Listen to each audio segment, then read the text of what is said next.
Okay. Hi, I'm Joseph, guys. So, pretty much, I want to start off with a personal experience that I had this past weekend. So, I would never expect to find myself over at a 11-year-old's funeral. His name was Nico. He died in a car crash, and me and my friends went to go raise him from the dead. And that sounds crazy, and this last Saturday, I found myself over his carcass, or over the open casket, me and my friends praying for him, for the whole crowd, thinking we were crazy. And just seeing his body lifeless, as we commanded life, as we kept speaking like life, the life of Jesus to go into him, it was just a crazy experience. And I want to start off with that. And today, I'd like to share with you what I've learned about the subject of divine healing, also known as faith healing. I've been interested in this topic for the last few months now, and I've been doing some research since then, and that's one of the reasons I chose as my speech topic. And I've done even more research these past couple weeks. And I've even done a couple of field trips to the USC/LA County Hospital to pray for people in the ER. And yeah, alright, so I'm speaking of this topic today because I'm fairly confident that soon you'll see more of this faith healing thing that I'm about to explain to you guys breaking out soon, because it's a movement that's growing pretty fast. So today I'll be presenting to you what divine healing is, how it works, the controversy behind it, and some medically confirmed testimonies about it. So first I'll explain what divine or faith healing is. The American Cancer Society describes faith healing as the belief that certain people or places have the ability to cure and heal, that someone or something can eliminate disease or heal injuries through close connection or to a higher power. Also, John G. Lake Ministries, a Christian organization whose mission is to eradicate sin, sickness, and unnecessary suffering through the proclamation and demonstration of the gospel, described in their statement of faith, we believe divine healing is the power of God to heal the sick, that healing for every person is included in Jesus Christ's atoning sacrifice, and that it is God's will for every Christian to minister healing to anyone at any time. Faith healing is basically ministered from believers in Jesus to anyone who is sick or in need. There is a movement breaking out amongst Christians who are finally stepping out to live the radical life that Jesus did and going out and healing on the streets, malls, hospitals, prisons, wherever they go. And we don't charge like those phony TV healers that you see. So in a nutshell, any illness or person can be healed. There have been reports all over the world that are being confirmed of deaf ears opening, blind eyes being restored, dead being raised, and even amputees growing new limbs, which is pretty insane. And I haven't seen that yet. All due to faith healing. And the organization JJLM has even claimed cancer, AIDS, leukemia, migraines, tumors are all being healed. And I will be presenting to you one of these confirmed reports in the later part of my speech. Now that we know what divine healing is, we'll go over how it works. The way divine faith healing works is based on the biblical principle that Jesus gave his disciples and all who believe in him. It's based on the principle of, that's the organization, authority. So the way divine healing works is that Jesus gave his disciples and all who believe in him the authority over all sickness and disease. In Matthew 10:1 of the Bible, it says that when Jesus called his 12 disciples in, he gave them power over unclean spirits, to cast them out, to heal all kinds of sickness and disease. And so I'm going to show you a couple steps. So I'm going to explain pretty much how it works. So the first step is to command the sickness to leave. Since the believer has the authority over all sickness and disease, the next step is for the person to address the sickness or the problem. For example, in this short clip I'm about to show you, a man named Pete Cabrera Jr., who makes healing videos on YouTube, is commanding another person's leg to come out. I interviewed him on Skype, and he said that before he started filming this clip, the man's leg was short and he had back pain, and this is a video of him growing his leg out. Pretty intense. And I'm doing this to show you that, like what I'm telling you, I'm not playing with your mind.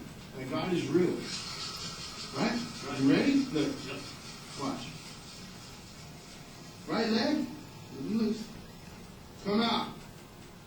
It's a pretty long clip, so I'm going to skip around. It's all one take, though. You guys can check it out on YouTube. It's on there. And skip to this. More. Look. Look at his knees. Is it real? It's real. Here, stand up. Let's make sure.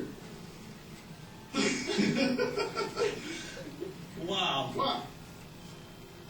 That is. Wow. Am I standing Stand like straight, that? stand straight, stand straight. Right. Stand straight, put your feet together. Stand. And he even does it without touching. Come out. Legs. Look at his knees. Come out. Come out. So that's Are all. you ready? There. Watch. That's because of the authority that we have, or that he has, in Jesus. And pretty much, just like we saw in the video, so the believer takes authority over the problem and they command it to be fixed. So if there's pain, they command it to leave. If there's deaf ears, they command them to be open. If there's blind eyes, to be open. If there's cancer, leave. Simple as that. And then the next step is to check for progress. So usually asking how the person feels, seeing if there's any visible change, and if there's no progress, we continue. If there's a little bit of progress, we continue. We keep continuing until we see full healing.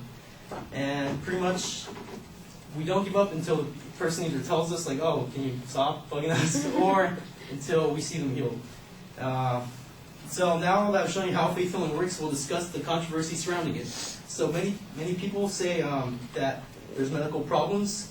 When asked if there are any problems or complications with choosing faith healing as a method of treatment, the American Cancer Society replied, relying on this type of treatment alone and avoiding or delaying conventional medical care for cancer may have serious health consequences. Death, disability, and other unwanted outcomes have occurred when faith healing was elected instead of medical care for serious injuries. But organizations that do these stuff, they always encourage people to check in with their doctors before they stop taking any medicine.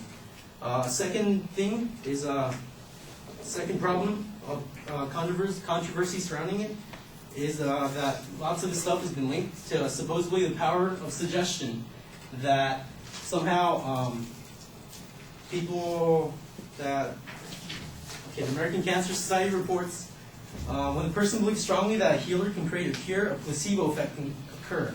The placebo effect can make the person feel better, but has not been found to induce remission or improve chance of survival from cancer.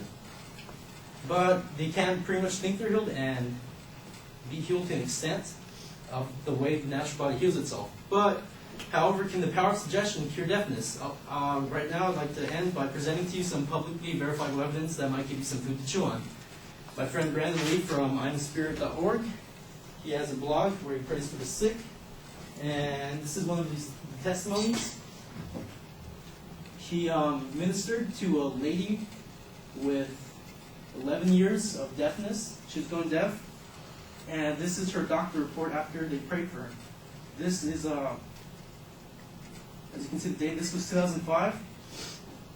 The levels here are 88, 92, and as you can see they keep going down. 2008, 84, 78, and in 2010 when they prayed for her, 100, 100, and hearing is improved.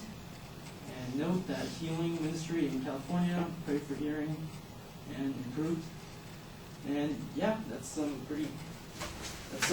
verifiable evidence that there's been, and pretty much. So today I've talked about what divine healing is, how it works, the controversy behind it, and some medically confirmed testimonies about it. I hope you found it interesting and informative. And as far as where I left off in the story in the beginning of my speech of the young boy named Nico, he didn't end up being raised from the dead. However, it was a crazy experience, and I learned a lot. And the family was really thankful that we went. And we actually stepped down our faith. And the most important lesson I learned that day was that I won't let my failures dictate my future, whether it be in education, dreams and goals, or continuing to heal the sick and raise the dead, which sounds impossible, but which I'm slowly learning that it's not. Thank you.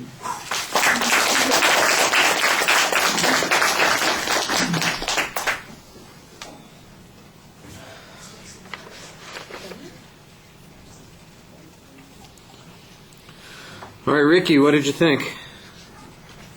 I thought you had a great attention grabber. I liked how you could relate to the topic, and the thesis was very clear. You showed great examples of what the things you were talking about, and you had smooth transitions throughout the speech. But you were like reading a little bit too much out of the outline. You could have made a little bit more eye contact. And the visual aids were very catchy.